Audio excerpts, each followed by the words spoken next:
വിശുദ്ധ ഖുർആൻ പറഞ്ഞില്ലേ, വുജൂഹു യൗമഇദിൻ നാഇമ, പരലോകത്ത് ചില മുഖങ്ങൾക്ക് വലിയ വെളിച്ചവും തെളിച്ചവും പ്രകാശമായിരിക്കും. എന്താ കാരണം? ലിസഈഹാ റാളിയ, പണിയെടുക്കേണ്ട കാലത്ത് അവർ പണിയെടുത്തിട്ടുണ്ട്. സംഘടനാ കാലം കഴിഞ്ഞിട്ട്, കൗൺസിൽ കാലം കഴിഞ്ഞിട്ട് ടെൻഷൻ ആവുന്നതിനേക്കാൾ മെച്ചം ഉള്ള സംഘടനാ ഭാരവാഹിത്വത്തിലെ കാലത്ത് നന്മയാർന്ന ജീവിതം നമുക്കുണ്ടാവണം. ആയുസ് കാലത്ത് ധാരാളം ഇബാദത്തുണ്ടാവണം. ഉമ്മ മരണപ്പെട്ടിട്ട് ഉമ്മാനെ കുറിച്ചുള്ള പ്രസംഗം യൂട്യൂബിൽ കേട്ടിട്ട് കരയുന്നതിന് പകരം ഉമ്മ ഉള്ള കാലത്ത് ഉമ്മാന്റെ പൊരുത്തം വാങ്ങാൻ അധ്വാനിക്കണം. മരണത്തിന്റെ അന്ന് ലൗലാ അഖർതനി ഇലാ അജലിൻ ഖരീബ്, 2 ദിവസം കൂടി കിട്ടിയിരുന്നെങ്കിൽ എന്ന് ടെൻഷൻ ആവുന്നതിന്റെ പകരം ഉള്ള കാലത്ത് അല്ലാഹുവിനെ ഇബാദത്ത് ചെയ്ത് ജീവിക്കണം. പിന്നീട് നന്നാവാമെന്ന ചിന്ത ശരിയല്ല.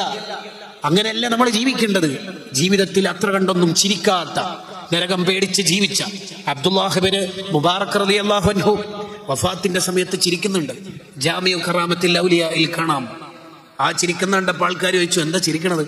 സൂറത്തു സ്വാഫാത്തിൽ ആയത്തോതി, ലിമിസ്ലി ഹാദാ ഫല്യഅമലിൽ ആമിലൂൻ, പണിയെടുക്കേണ്ട കാലത്ത് പണിയെടുത്താൽ ചിരിക്കേണ്ട കാലത്ത് ചിരിക്കാം. അല്ലാഹ് നീ നമുക്ക് തൗഫീഖ് ചെയ്യണേ റഹ്മാനെ. ഞാൻ ഒറ്റൊരാശയം പറഞ്ഞ് അവസാനിപ്പിക്കാം. പിന്നീട് നന്നാവാം എന്ന് ചിന്തിക്കുന്നതിൻ്റെ ഒരു അബദ്ധം പറയാം. മക്കത്ത് ആഷ എന്ന് പേരുള്ള ഒരാളുണ്ടായിരുന്നു. അയാൾ മദീനത്ത് പോയിട്ട് ഇസ്ലാം സ്വീകരിച്ച് നന്നാവണം എന്ന് വിചാരിച്ച് പോകുമ്പോൾ ശത്രുക്കൾ പിടിച്ചു.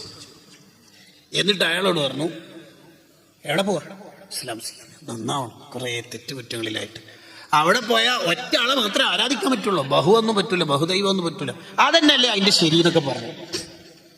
ഇയാളെങ്ങനെ പറ്റിക്കാൻ കഴിയുന്നില്ല എന്നുണ്ടോ പറഞ്ഞു, ഇസ്ലാം സ്വീകരിച്ച വ്യഭിചാരം നിഷിദ്ധാട്ടോ, വ്യഭിചാരം അന്യ പെണ്ണിൻ്റെ അടുത്ത് പോകാൻ പാടില്ല എന്ന് പറഞ്ഞു. അത് ഇസ്ലാം പറഞ്ഞിട്ടില്ലെങ്കിലും പോകാൻ പാടില്ല, അല്ലെ വേറെ ഏതോ പെണ്ണിൻ്റെ അടുത്ത് നമ്മൾ പോയി. ഇയാൾ ഒരു നിലക്കും ബ്ലോക്ക് ചെയ്യില്ല, ചെയ്യാൻ പറ്റൂല എന്ന് കണ്ടപ്പോൾ കുറെ പറഞ്ഞു നോക്കി. ലാസ്റ്റ് പറഞ്ഞു, ഇസ്ലാമിൽ കള്ളുകുടി പറ്റൂല. ഇത് പറഞ്ഞപ്പോൾ ഇയാൾ പറഞ്ഞു, കള്ളുകുടി പറ്റൂല, അടിച്ചുപൊളി പറ്റൂല അല്ലേ? ശരിയാവില്ല.